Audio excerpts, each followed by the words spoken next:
Bonjour, nous recevons Abderrahmane Mebtoul, qui est un économiste, un expert international et un professeur des universités.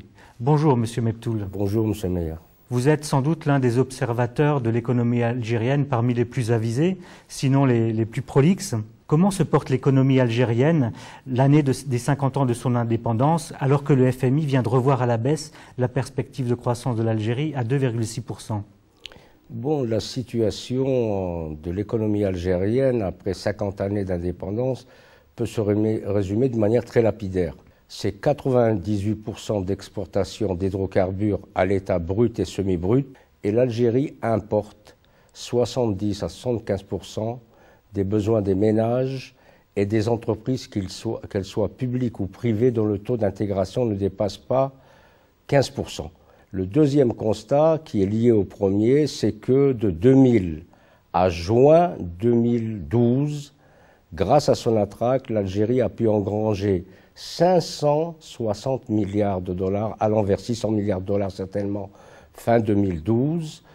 Et cela a permis effectivement tout un programme d'investissement, 200 milliards qui étaient programmés pour 2004-2009, 286 milliards entre 2010 et 2013, et effectivement un grand programme d'investissement dans les travaux publics. Est-ce que l'économie algérienne se porte bien? Non, il faut être réaliste, c'est une économie qui repose sur la rente des hydrocarbures. Donc le grand problème qui se pose à l'Algérie, c'est comment profiter de cette manne financière pour passer d'une économie de la rente à une économie hors hydrocarbures dans le cadre de la mondialisation. Je disais, le FMI table sur 2,6%. La loi de finances 2013 a été calculée, je crois, sur la base d'une croissance de 5%.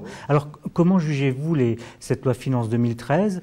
Il n'y a pas de proportionnalité entre la dépense publique et le taux de croissance. Normalement, avec cette dépense publique, on aurait dû avoir un taux de croissance de 10 à 15%. Et comment atteindre ce potentiel de 10% de croissance? Bon, là, il y a urgence d'une mutation systémique. C'est-à-dire que c'est lié à la mise en place d'un état de droit, d'une bonne gouvernance, et les institutions en place ne correspondent pas à la nouvelle situation. L'État a mis en place une politique de subvention des produits de première nécessité. Alors, est-ce que cette politique peut durer, et est-ce qu'elle est de subvention, et est-ce qu'elle est justement proportionnée et répartie? Les transferts sociaux pour la loi de finances clôturée 2012 ont été de 14 milliards d'euros. Avec le printemps arabe, le pouvoir a été tétanisé. On distribue des subventions sans ciblage.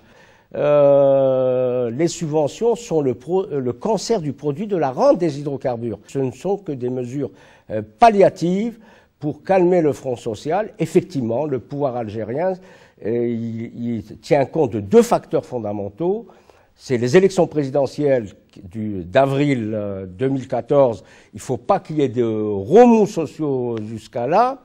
Et deuxième élément, ce qui se passe au Sahel, parce que tout ce qui se passe au Sahel peut entraîner des effets de déstabilisation au niveau du pouvoir algérien. On annonce la visite prochaine en décembre de François Hollande en Algérie. Il y a un investissement, notamment celui de Renault. Pour vous, cet investissement a une chance d'aboutir? Les Algériens, comme l'a dit le PDG Renault, voulant une usine Renault, bon, on va venir.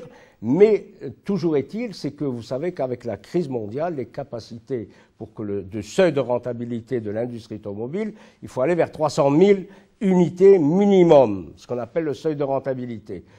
Bon, il est programmé entre 50 000 et 75 000 unités à Oulatilat dans la région de l'Ouest. Je pense que ça se fera, mais dans une première phase, ça va coûter relativement cher du fait que c'était une faible capacité.